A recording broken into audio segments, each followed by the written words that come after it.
ان کے والدین ایک ایسی سوچ پیدا کر دیں جو مثبت سوچ ہو، جو یہ سوچ ان کے اندر پیدا کر دے کہ انہوں نے دنیا کو کچھ دینا ہے، لوگوں کی خدمت کرنی ہے۔ بدقسمتی سے ہمارے جو ترقی پذیر معاشرے ہیں، خاص طور پر پاکستان ہے جو میرا ملک ہے، مائی ہوم کنٹری، اس میں بچپن سے ہی بچوں کے اندر نفرت، حقارت، تکبر، حسد کی سوچ پیدا کی جاتی ہے۔ اور اگر تو وہ غریب ہوتے ہیں بچے، غریب گھروں کے بچے جو ہوتے ہیں، ان کے اندر احساس محرومی اور احساس کمتری ڈیولپ ہوتا ہے، ان کو ہر طرف سے تذلیل کی جاتی ہے، ان کی اپنے گھر سے بھی تذلیل ہوتی ہے ان بچوں کی، ان کے جو رشتہ دار بھی تذلیل کرتے ہیں، اور جو ان بچوں کے باہر نکلتے ہیں اسکول میں بھی تذلیل کی جاتی ہے، سوسائٹی میں بھی، رشتہ داروں میں بھی اور دوستوں میں بھی ان کی تذلیل ہوتی ہے۔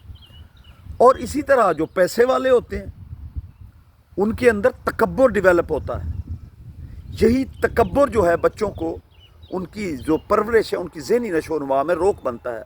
جو صحیح معنوں میں ایک قوم کا تصور ہوتا ہے وہ نہیں پیدا ہوتا، خدمت ان کے اندر پیدا نہیں ہوتی، خدمت کی بجائے ان کے اندر دوسرے انسانوں کو نیچا دکھانے کی خواہش ہی پیدا ہوتی رہتی ہے، وہ پھر دوسروں کو نیچا دکھاتے ہیں۔ تو یہی وہ چیز ہے جو قوموں کی تباہی کا باعث بنتی ہے۔ اگر بچپن سے ہی بچوں کے اندر اعلیٰ ظرفی، حوصلہ، صبر کے پر لگا دیے جائیں تو یقین کریں وہ ہواؤں میں اڑیں، دنیا کی کوئی قوم ان کا مقابلہ نہ کر سکے۔ یہی ترقی پذیر اقوام جو ہیں وہ ترقی یافتہ اقوام کہلائیں۔ یہی سوچ کی کمی ہے جس نے اس کے اندر ترقی پذیر اور ترقی یافتہ کہلائی ہے۔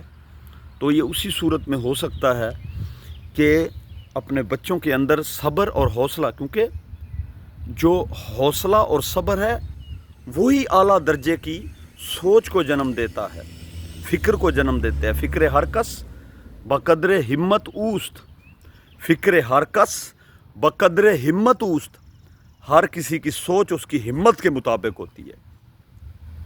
صبر، حوصلہ، ہمت، یہ وہ چیزیں ہیں، یہ وہ اخلاق ہیں۔ صبر کا اخلاق جو ہے وہ انسان کی جو ہے اعلیٰ درجے کی سوچ کو پیدا کرتا ہے۔ جب صبر ختم ہو جائے تو اس کی جگہ گندے اخلاق جنم لیتے ہیں۔ تو جب تک سوچ مثبت بچوں میں پیدا نہیں کی جائے گی، اسکولوں کی سطح پہ رٹو طوطا بنانے کی بجائے، ان کو رٹا کی طرف مائل کرنے کی بجائے ان کو حقیقی دنیا کا تعارف کرا۔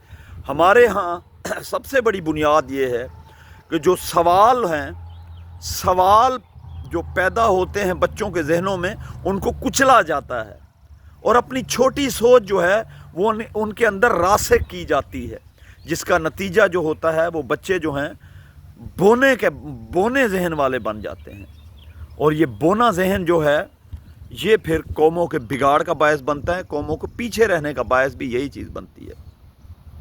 حوصلہ، بلند سوچ سے پیدا ہوتا ہے۔ انسان یہی اپنا حوصلہ بلند کرے، ہمت اور صبر سے کام لے تو سارے مسئلے انسان کے حل ہو سکتے ہیں۔ اینڈ دس از کی ٹو سکسیس، یہ کامیابی کی کنجی ہے۔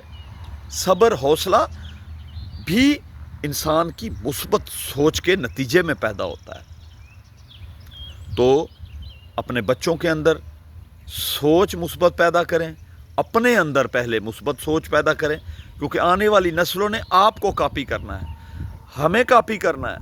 ہماری سوچ نیگیٹو ہوگی، منفی سوچ ہوگی، یاد رکھیں ہماری آنے والی جو نسلیں ہیں ان کی سوچ کیسے مثبت ہو سکتی ہے۔